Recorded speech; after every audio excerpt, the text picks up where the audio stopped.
Social media पर जैन समाज के सबसे लोकप्रिय जैन न्यूज़ चैनल आज लोकप्रियता की बात नहीं, चैनल महालक्ष्मी की ओर से चैत्र शुक्ल द्वितीया के रात्रि 8 बजे आप सभी को सादर जय जिनेन्द्र। भाषा टूट जाती है, लड़ खड़ा जाती है, चरमरा जाती है, शब्दों को जोड़ना मुश्किल हो जाता है जब आज सुबह सूर्योदय के लिए अभी सूरज अंगड़ाई ले रहा था, अपनी किरणों के पंखों को फैलाने की कोशिश कर रहा था, पर उससे ही पहले उसने सूर्यास्त कर दिया। बड़ी हैरानगी हुई, ऐसा क्या हो गया। रोज की तरह आज सुबह भी लगभग 4:30 बजे रोज जाते हैं। आज भी सुबह की सैर के लिए, अपने तन को स्वस्थ रखने के लिए, आत्मा को प्रसन्नचित्त रखने के लिए, चिंतन करने के लिए, मनन करने के लिए जा रहे थे। स्वस्ति चारुकीर्ति स्वामी जी श्रवण बेलूर। जाते जाते अचानक पैर लड़खड़ाए, गिर पड़े। सांसों ने कह दिया, अब मैं सांस छोड़ रहा हूँ, अब आपको यहाँ से प्रस्थान करना होगा। हम लोगों ने उनको बहुत कोशिश की कि सांसों को वापस ले आएं, लेकिन नहीं ला पाए। वह तो यहाँ से देवलोक जा चुके थे और देवलोक आके वापस यहाँ इतनी जल्दी कोई नहीं आता। बस उन्हीं के बारे में उनका 53 साल का दीक्षा जीवन। अब उत्तर में हम कहते हैं ना, 1700 दिगंबर संत जगह जगह विहार कर रहे हैं। उस कारण आज दिगंबर धर्म की तूती बोलती है पूरे विश्व में। लेकिन अगर दक्षिण में इस दिगंबर परंपरा को, संस्कृति को, विरासत को बचा के रखा है, संजो के रखा है, ऊंचाइयों पर उठा के रखा है, तो केवल भट्टारकों की देन है। और भट्टारकों के अंदर शीर्ष शिरोमणि कहें तो अतिशयोक्ति नहीं होगी। हमारे स्वामी चारुकीर्ति जी भट्टारक जी श्रवण गिल 4 महामस्तकाभिषेक किए हैं, एक से एक अभूतपूर्व। आज हमारे इन टूटे फूटे शब्दों के साथ उनको हार्दिक विनयांजलि अर्पित करते हैं। आज सुबह वह खिलता खिलता कमर 73 सावन देखने के बाद हमसे यूं ही चला गया। कुछ बता कर नहीं गया, कुछ कह कर नहीं गया। अरे वो तो अपने पास फ़ोन तक नहीं रखते कि फ़ोन पर कभी उनसे चर्चा हो जाए। चैनल महालक्ष्मी की उनसे बहुत बार बातें हुई हैं। आज से लगभग 48-47 साल पहले वे हमारे निवास पर आहार करने भी आए थे। तभी कहते थे, मैंने कमान संभाली है, पर ध्यान रखना मैं दक्षिण के अंदर अपने जैनिज्म का झंडा हमेशा ऊंचा रखूंगा। और पिछले 3 सालों में, 4 सालों में तो बहुत ज़्यादा उनसे कभी ना कभी मुलाकातों में चर्चाएं होती रहती थी। आज के चंद कुछ टूटे फूटे शब्द, महामस्तवा के दृश्य आप देखते रहें और भी चित्र देखते रहें और उनके बारे में कुछ बोलने का प्रयास करेंगे। सचमुच दक्षिण में जैन धर्म के शिरोमणि रहे भट्टारकों के अंदर हमारे स्वस्ति चारुकीर्ति स्वामी जी, उनको यही शब्दों से हम याद करने का प्रयास करेंगे। तन से आप चले जाओगे, पर मन के अंदर आप सदा जीवंत रहो। और आप ये अब दृश्य देख रहे हैं, हर 12 साल में होने वाले श्रवण बेलगोल में महामस्तकाभिषेक बाहुबली भगवान स्वामी जी का। और इसमें लगातार 4 बार उन्हीं के ही सानिध्य में, उन्हीं के ही संगठन में, उन्हीं के ही सहयोग से पूरी तरह उनके नेतृत्व में हुआ वह दृश्य आप देखते रहिए। और कुछ शब्द आज से वैसे 53 साल पहले कहेंगे, जब शायद उनकी उम्र अभी 20 को ही छू रही होगी। तब मठ का पता है बैलेंस क्या था? मात्र 1000 रुपये था।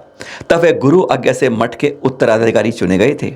और आज उसी मठ के पास 20 से अधिक एजुकेशनल इंस्टीट्यूशन यानी शिक्षण संस्थाएं हैं, हॉस्पिटल हैं, सामाजिक संस्थाएं हैं। यह उनका कंट्रीब्यूशन बताता है कि इन 53 सालों में क्या किया। आज यह 40 से अधिक मंदिरों का संचालन कर रहा है मठ।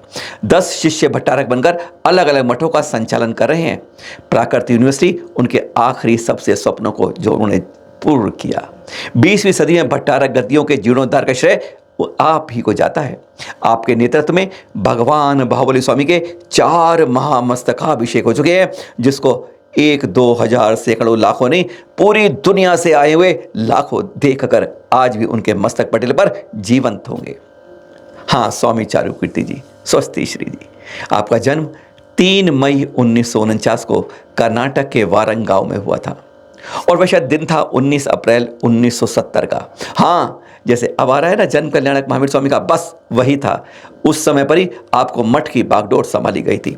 फिर उन्होंने 12 दिसंबर 1969 को संन्यास दीक्षा उससे पहले ग्रहण कर ली थी।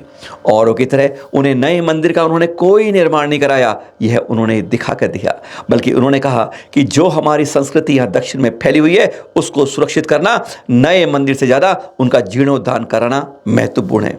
और अपने इस जीवन में 40 से ज़्यादा प्राचीन मंदिरों का जीर्णोद्धार कराया। पूर्व तत्कालीन प्रधानमंत्री इंदिरा गांधी ने 1981 के महामस्तकेश में स्वामी जी की कार्यशैली और काम करने की क्षमता को देखते हुए उन्हें कर्म योगी की उपाधि से सम्मानित किया था। विश्व शांति के लिए कार्य करने में उन्हें 2017 में कर्नाटक सरकार ने स्वामी जी को महावीर शांति पुरस्कार भी प्रदान किया था। सम्मान के रूप में उन्हें 10 लाख रुपए, प्रशस्ति, शॉल आदि से के सम्मानित किया गया। पर उनके ऐसे कार्य हैं जिनमें से कुछ की आज हम याद करके एक बार आपके सामने बताना चाहेंगे। 2006 के महामस्तकाभिषेक के समय की बात है जब स्वामी जी ने पूरे गांव में शौचालयों का निर्माण कराने का संकल्प पूरा किया था और इसमें उनको सरकार और प्रशासन ने भी आगे बढ़कर फिर सहयोग दिया। आसपास के गांव में बीमार व्यक्तियों के स्वास्थ्य लाभ के लिए उन्होंने मोगावेल चिकित्सालय का संचालन किया। मठ से जैन जनेतलों को हर माह धनराशि का लगातार सहयोग दिया जा रहा है। बाहुबली बाल चिकित्सालय का संचालन कर रहे हैं। यह 100 बेड का अस्पताल है और साथ ही 100 बेड का जनरल अस्पताल भी साथ संचालित होता है। कर्नाटक में जब बाढ़ आई थी तब इन्होंने कितनी जगह पर राशन, कपड़े, चिकित्सा की व्यवस्था की कि तब मुख्यमंत्री भी इनको देखकर कृतज्ञ हो गए थे। बच्चों को संस्कार देने के लिए ब्रह्मचर्य आश्रम का संचालन करते हैं तथा धार्मिक व लौकिक शिक्षा दोनों तरह की वह पढ़ाई होती है। नर्सरी के लिए इंजीनियरिंग कॉलेज का संचालन किया जाता है। 1981 में उन्होंने जन मंगल कलश का पूरे देश में भ्रमण कराया था और आज उनके उसके अंदर 6000 से ज़्यादा अधिक पांडुलिपियाँ सुरक्षित रखी हुई हैं। जैन साहित्य व अन्य साहित्य के प्रचार के लिए अनेक साहित्यकार, विद्वान, पत्रकार को प्रतिवर्ष यहाँ पुरस्कार दिया जाता है और समय समय पर लगातार सम्मेलन किए जाते हैं इन्हीं के नेतृत्व में। प्राकृत वन यहाँ पर औषधियों आदि के पेड़ पौधे लगे हुए हैं। आर्थिक दृष्टि से पिछड़े जन समुदाय को चिकित्सा सुविधा के लिए सहाय धन योजना के तहत विकलांग मंदबुद्धि को 1100 रुपये प्रति माह की सहायता लगातार दी जा रही है। प्राचीन साहित्य प्रकाशन के लिए अक्षर कलश योजना भी आपके द्वारा प्रारंभ की गई। जैसा आपको बताया है, सब काम करते हैं, मोबाइल फोन का उपयोग नहीं करते हैं। वर्तमान के समय में यह भी सचमुच एक अद्भुत आश्चर्य है।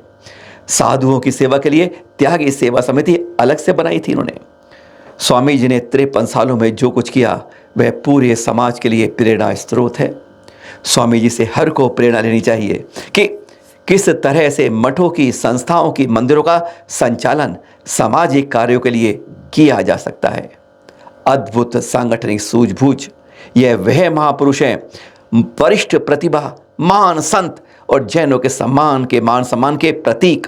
वास्तव में दक्षिण में जैन धर्म के रक्षक हैं। आज सुबह ही कर्नाटक के मुख्यमंत्री जी ने अपनी विनयाञ्जलि देते हुए स्पष्ट कहा कि इनके बारे में शब्द कहना मुश्किल है। इनका राजकीय सम्मान के साथ अंतिम संस्कार पूरी जैन विधि से किया जाएगा। आज इनके जीवन के बारे में हम सबको प्रेरणा लेनी चाहिए। पुराने प्राचीन मंदिरों को, विरासतों को जीर्णोद्धार में आप सदा अग्रणी रहे। और महामस्तकाभिषेक का कार्यक्रम किस कार्य कुशलता से होता था, कहते हैं उस नेतृत्व में आज हर कोई उनसे सीखता रहता है।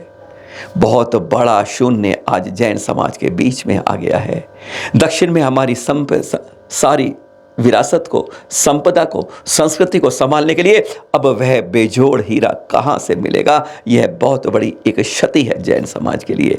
दिगंबर समाज उनके कार्य को कभी भुला नहीं पाएगा। आज की वर्तमान की इस कठिन जीवन के अंदर उन्होंने किस तरह सहयोग दिया है, सचमुच धन्य है जैन समाज।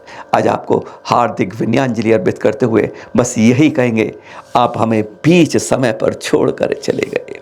आपकी नेतृत्व से हर कोई आपका पारखी हैं। आप जादूगर रहे आप, और एक ऐसी माला में अब बन रहे कि आपने पूरी माला बना दी जैन संस्कृति की दक्षिण में। आप सभी को सादर जय जिनेंद्र।